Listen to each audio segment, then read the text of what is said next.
সাহস করতো না। এর মূল কারণ দেখি দুইটা। এক নম্বর কারণ হলো মা বোনেরা ঘরে খাবারের ব্যবস্থা করে। দ্বিতীয় নম্বর প্রকার হলো দোকানদাররা বেরোজাদারদের জন্য খাবার দাবারের ব্যবস্থা করে। এই কারণে তারা রোজা ভাঙার জন্য উৎসাহ করে। অতএব এই দুই শ্রেণীর মানুষদেরকে সংশোধন হতে হবে, তাহলে আপনি আমি গুনাহ থেকে বাঁচতে পারবো। না হয় এরকম কাজ যদি করি, ওই ব্যক্তি রোজা না রেখে যে গুনাহ কামাই করলো, আপনার আমার আমল নামা অটোমেটিক সেই গুনাহ এসে গেল। অতএব আল্লাহ পাক রব্বুল আলামিন সেই কাজ থেকেও ফারেক থাকার তৌফিক দান করুন বলি আমিন। যেই কথা বলতেছিলাম, আল্লাহর রাসূলের সাহাবী জিজ্ঞাসা করতেছে, ইয়া রাসূলুল্লাহ, ইয়া হাবিবাল্লাহ, আপনি যে আলোচনা করেছেন, আলোচনা করেছি, আমি তো বেরোজাদার, আমি রোজা রাখি নাই, আমি রোজা ভেঙেছি। এখন আমার কি উপায় হবে? আমার কি মাধ্যম আছে? আমার উপায় কি হবে? আমার রাস্তা কি? আমাকে দেখায়া দেন।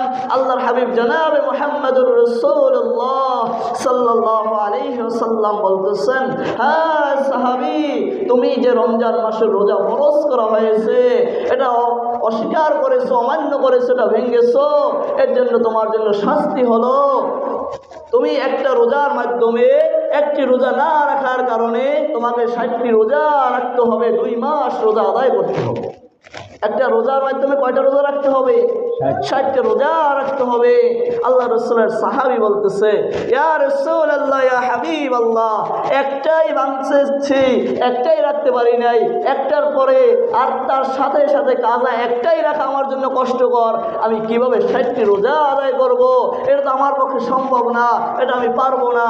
আল্লাহ রাসূল বলে, হ্যাঁ সাহাবী, তুমি ভালো করে শুনে নাও, তুমি যদি 60টি রোজা আদায় না করতে পারো, তোমার এলাকার মধ্যে, তোমার মহল্লার মধ্যে যে সকল অসহায় ব্যক্তিরা আছে, এতিম মিসকিন আছে, এরকম এতিম মিসকিনদেরকে দাওয়াত করে বাংলাদেশের মধ্যে, আমাদের বাংলাদেশের কথা বলি, এই বাংলাদেশের মধ্যে যে ভিআইপি খাবারের সিস্টেম আছে, ভালো খাবারের সিস্টেম আছে, এরকম খাবার দাবার আঞ্জাম করে ওই 60 জন এতিম মিসকিনকে বরবারটা খাওয়াইতে হবে। কয়জনকে? 60 জনকে একটি রোজা কাজা করার কারণে। আর যদি সে অসুস্থ হয়, অসুস্থতার কারণে একটি রোজার মাধ্যমে একটি রোজা কাজা করলে আদায় হয়ে যাবে।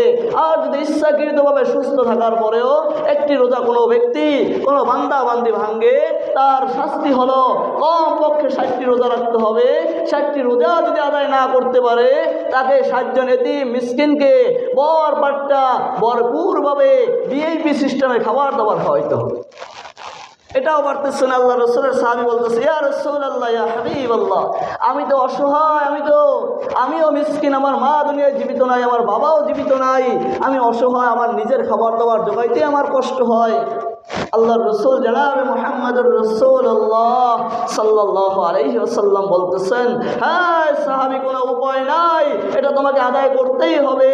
তুমি গরীব, এই কারণে তোমার যখন কিছুই নাই, আমি রাসূলের কাছে কিছু খেজুর আছে, কিছু জব আছে, কিছু আটা আছে, এই আটাগুলো নিয়ে এই মক্কা নগরীর মধ্যে, এই মদিনা মক্কা নগরীর মধ্যে যত গরীব মানুষ আছে, এদেরকে বন্টন করে দাও।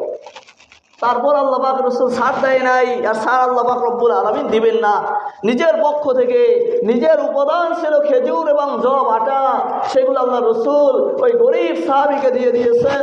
হ্যাঁ সাহাবী, এগুলো তুমি বন্টন করে দাও, না হয় তোমার রোজার কাফারা আদায় হবে না।